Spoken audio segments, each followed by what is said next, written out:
HappiDaze here, and then today we're getting into Grand Party Season 18, Day 3, seeing if we can go ahead and top off up to 9 wins, and kind of see what's going on, see if we can keep up the streak. So let's go ahead and pop into the match. Quick reminder, when you're done doing your match for the day, go in, make sure you set your leader to a non-burst captain, help out everyone, just help everyone get to 15 wins, just a daily reminder of that while we're going through this. So look at the teams. Unfortunately, it's 2 G5 captains and a Roger Odin captain, which are, pretty crazy captains for both of those. The Roger Odin, I believe, does like a 5k hit, does some damage to defense, and lowers some CT, I think, as well. So not an ideal situation. Obviously, if I could, I would probably refresh, but because I can lose and it's not a big deal, we could retry. I'm just going to go ahead and take on that middle team. So let's go ahead and just take a look at what it looks like. So the reason I'm not going for the top or the bottom team is mostly because the Dex teams at the end would require me to bring my strength team at the end. And what worries me is that one G5 burst can pretty much take out that whole strength team. So very quickly, I could lose if they have a burst ready for that last stage. So just to make it a little bit safer, I'm going to take on this middle team here. It looks like it's a int team up at the top there. Lucky for us, they don't have any powerhouse units because we're going to have our strength team go against them with the powerhouse buffs that get the CT this season. I think that we can get our strength G5 special off before they can really go, because that's the activation special for the Roger Odin. Is I think they have to do like 8 to 10 specials in order to trigger that. So first match will go against strength. We'll hopefully beat them pretty heartily. Second match will just kind of be a wash match, and then for the third match, hopefully we'll have a burst ready to go, and we'll be able to go ahead and use our slasher team to hopefully make quick work of their quick team that's there. So that's strategy. Let's go ahead and get into it. As I said, I'm going to move my strength team to the front just so I can quickly go. Sacrifice my free spirit team in the middle there, and then kind of clean it up with my slasher team at the end. So let's see how the strategy works. If it doesn't work, we can always go back to the drawing board, but at least that is the high-level goal for the moment.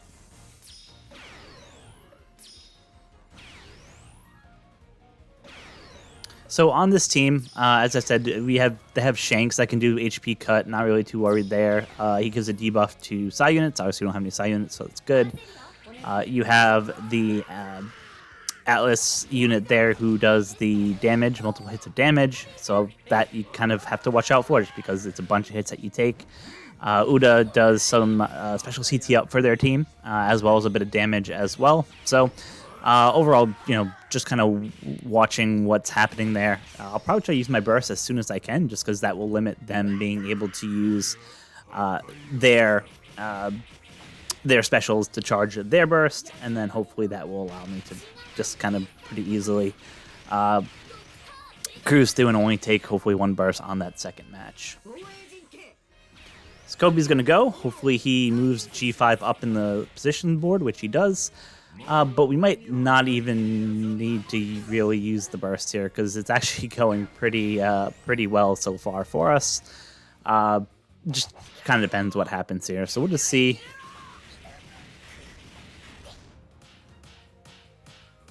Yeah, so I think we're going to save the burst then, if that's the case.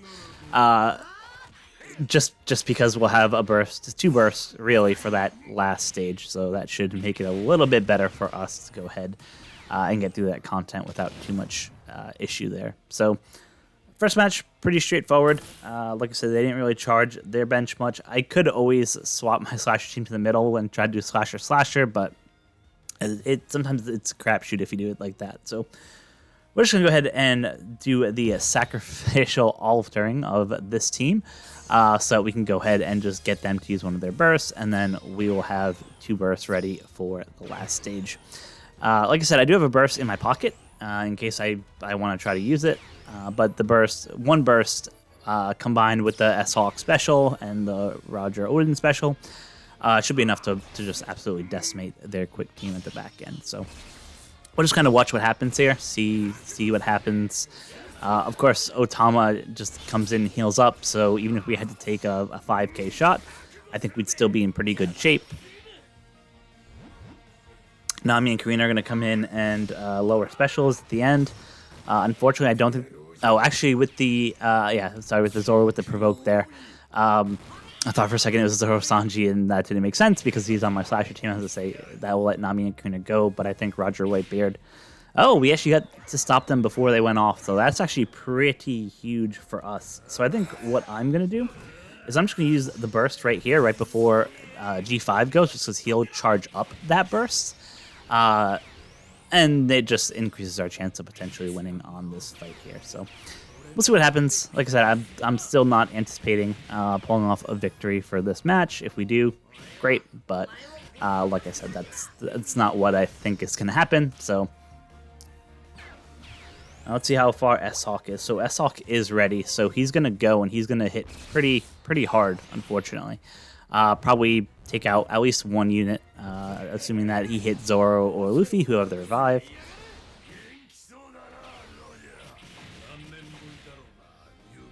Alright, so in this best case scenario, because I think they hit Luffy and Zoro, so that should trigger the revive if S-Hawk goes, but luckily we just reverse the specials again, so we don't really have to worry about that thing. I think we're in a really good shape right here. Otama's going to come in, heal us up. Their burst is only halfway charged, so it's not too bad. And like I said, now we just wait. Unfortunately, we are going to get hit by S-Hawk here when he goes, and we'll just see what happens. We did lose Otama, but we have tons of characters on the bench, so not a big deal for us. Yeah, this is pretty much over. Like I said, we'll just wait for 1 or 2 more attacks so we can get our burst, and then we'll use it to wrap up the first round of the day, which is good. We didn't have to go to that third match, which was an advantage there. So I think coming out of this first round, my takeaway is, originally I didn't notice that the powerhouse CT speed was increased, so even though the attack for strength characters was reduced, I didn't think they would be that good, but then I realized that most of my characters on my strength team are actually powerhouse units who get that special CT, so even though Luffy doesn't hit quite as hard, but he still does because he hits through defense, with his special, just the fact that they have CT increase just lets us still make that strength team viable for clutching wins. So that is what we have for the first round of the day. Let's go ahead and dig into what our opponents are rocking for match number 2. So, luckily, 2 of these people have changed their captains, so thank you guys. Huge shout out to you guys for making sure that your captains are non-burst captains. So I'll probably take the top or bottom fight there. Let's just take a look at that middle team, though, before we hop into it. So top team is that typical slasher team you see. You got your Free Spirit team in the middle, and now that we've got up to 7 wins, you don't see one team, right? So this is where you really have to organize your matches around the first 2 that you see, just to make sure that you're basically getting the most damage output and increasing your chance of winning the most. So let's go ahead and take on this final team at the bottom there. It looks pretty good just because the units here don't look that scary. It almost looks like it's a randomized team based on what I'm seeing here. So yeah, let's get, and the person's name too might seem to indicate that they're an auto team too, maybe. So let's go ahead and get into it. So I'm going to go ahead and throw my slasher team at the front. We'll let the slasher team come in, do their thing, hopefully wipe out them pretty quickly. And then in the second match, we'll go ahead and use our strength team to just go ahead and wipe the floor with that auto-looking team that they had out there.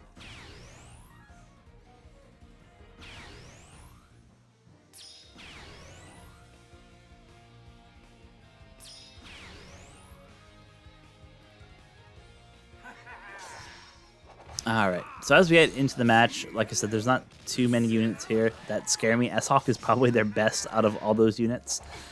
So it's just not that, not a scary team. We could probably actually hit skip and just get to the end, just because I don't think we're going to even bother wasting our burst on this first match, just because it'll be over so quickly. So yeah, let's go ahead and do that, just save some time.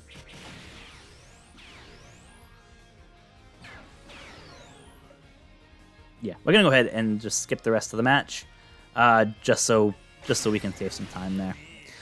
So yeah, with that, we just kind of wiped the floor with the first match.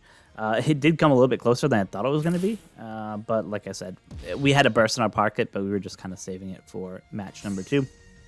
We'll use it almost pretty quickly, just because the specials will charge pretty quickly, so we'll go ahead and just use it before the heavy hitters go, and that will hopefully make it so that Luffy can just wipe out their whole front line, and then the rest can just clean up the rest that are left behind there.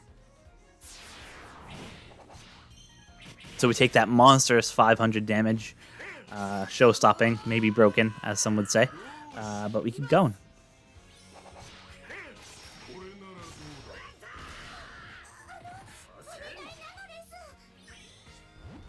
All right, I'm just going to go ahead and use it right about now, just before Kaido and Luffy go. I think I actually might miss out just on Luffy's special, depending on how our RNG goes here. But that's fine, not a big deal at all. Hopefully when Kobe goes, he will end up bringing him to the front of the line, and then it doesn't even matter, hopefully. And here we go. G5 is going to come in and just absolutely decimate, which is great. And then Kaido and Law should help finish them off pretty simply there.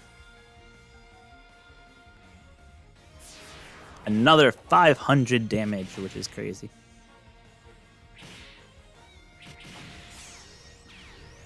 And I'm just going to use my burst because I have it, and I'll just make it a little bit quicker. So just like that, we were able to go ahead and take on the second team of the day there, or the second match of the day there. Pretty easy victory there, nothing kind of too crazy or unexpected. So yeah, let's go hop in and see what the matches for round 3 are looking like. So for match number 3, we of course have someone who has a good captain for us at the top. You have 2 G5 Luffy captains at the bottom. Just taking a quick look. So if all 3 were G5, I'd probably take on that bottom team. It looks like he has a Dex team up front, and then a Slasher team afterwards. So I'd probably do something like having the Strength team up top, Free Spirit middle, and then Slasher team at the bottom there, if all 3 were G5. So obviously I'm going to choose the easier fight because it's easier. And let's just take a look at the second team and see how that looks. So it's interesting here. This is actually pretty close to the team that I've been using to consistently beat the S-Hawk challenge in the PvP mode that we have there in the single matches. So the one thing that's kind of interesting here is it's definitely made to take on the side team. You have a Pooh there who really does a crazy amount of damage to side units. Of course, you have the Nami-Karina who does a special rewind. You have Vegapunk who basically gives a 40% HP cut, does a cooldown reduction for 1 unit. And then, of course, you have Atlas there who is able to do all those bunch of hits of damage. So it's an interesting team. If this wasn't the third day, I would probably take this on if this was more the first or second day, just so I could kind of see and play around and see what the options here. As long as you can take out the Nami and Karina or get around the special reverse, I think this team isn't too bad. Like I said, maybe the strength team would help just because if your special gets reversed, right, you have Kobe who can come in and help move people up in the order. So out of the 2 G5 teams at least, this one at the bottom would be the one I probably would face, but if I had to, that one up in the middle isn't that scary either. But let's go ahead and take a look at this top team here. So you can see they have their quick team up top. Nothing too scary. I'm just going to have my slashers go against them. Obviously, if you have a Kanu out there and you have a G5 captain, it's a pain because he does the huge HP cut. And then you can get a burst charging you pretty quickly, but they're using Sanji as their captain or Sobermask as their captain, so we don't have to worry about that. And then their second team is just, your kind of standard Dex team that you see out there. So let's just go ahead and get into it. I don't think it'll be that bad at all.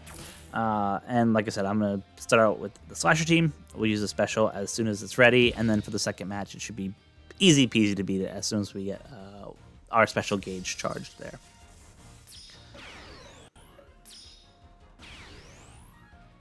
So the only thing that we have to kind of watch out for here is obviously the smoothie unit can reverse our specials. They do have the G5 on the back end bench there. It's always a little bit scary when he's on the back end bench. But even if you were to come in and knock out a couple units, you know, our bench could probably handle that without too many issues there. So we'll just wait for S18 to be able to go and kick off his specials, and then we'll be able to kind of start getting cooking from there. That's unfortunate for us. That special delay is just a pain. In some ways, it's good. Some ways, it's bad. So it's good for us because we'll have Roger and Odin go first, which will basically give the HP cut before S18 goes, just kind of ensuring that whoever he hits will take just a ton of damage out there. So wait for the back line to come in. We'll go ahead and use one of our Luffy specials just to kind of make sure that we can kill as many people as we can. Now, the revive is going to obviously be an issue here for us. So even if S18 goes, Luffy will revive, no one have to kill him again. But even if he was to use a burst, I'm not too worried at all about what would happen here. So there you go, revive triggered. So now we just have to go ahead and just hopefully kill him pretty quickly. And he didn't have a chance to use the special. So yeah, nice and easy, nothing too crazy there. And we go on to match number 2. So as I mentioned, once you get to 8 or 9 wins, you start losing the visibility to teams. So when you're setting your captain for the day, make sure that you set your leader as someone who's on that bottom team. So that way people will know what leaders you're running, even if they can't see your team. Just help everyone out, help everyone get to 15 wins, and we'll work together to get the season going.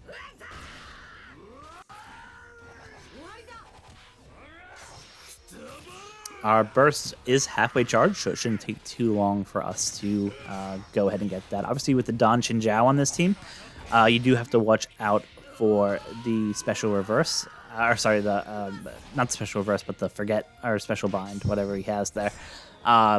It's just a pain. It just delays things a little bit. But like I said, because we have a pretty crazy strength team here, they don't have a burst that they're charging. We don't have to worry too much there. So that's the Blackbeard HP cut I was talking about yesterday. It's a pain that when it happens against you, especially if the enemy has a G5 leader, because it just charges it really quick. But we didn't have to worry too much here. Luffy's just going to do an absolute crazy amount of damage against all these guys. Our burst is ready, so we're just going to go ahead and wait for some more units on the bench to come in, use our special, and that should pretty much wrap it up for us without too much fanfare. Alright, couple units left here, but it shouldn't take long at all. So I'm just going to go ahead and skip to the end with these 2 units. There's no way they can beat us. So just to make it a little bit quicker, let's go ahead and skip to the end. And there we go. Just like that, we ended up securing 9 wins for the day on day 3. Like to see it. Obviously, it gets tougher from this point onwards. If you're really looking to shoot for what's your benchmark in this game or in this mode, I think anything past 12 wins is pretty respectable. So if you can't get 15, don't feel bad. Sometimes it's just the bad luck of the draw, especially the last day or two when you can't see anything except maybe that first team up front. So just keep that in mind that 15 out of 15 is great, but if you get 12 out of 15 or anything above that, then good job. You did good. So as I mentioned at the end, I'm just going to go in now. I'm going to go ahead and change the leader of my team. And I'm just going to go ahead and change them to Otama. I was thinking maybe someone on the backbench, a Smoker, Dory, or Bragi, but I want people to think that it's an actual Free Spirit team and not a int team, so I don't build something around that and then unfortunately realize that is the wrong team there. So just make sure that whatever unit you pick, it's just clear what that team is for people to go. So with that, it is going to wrap up this video today. Thank you guys so much for watching. Let me know in the comment section how your day 3 is going. Are you still 9 out of 9? Did you hit any weird combos that threw you for a loop or made your runs kind of in doubt? Love to hear it in the comment section below. So thank you guys, and until next time, be kind to each other.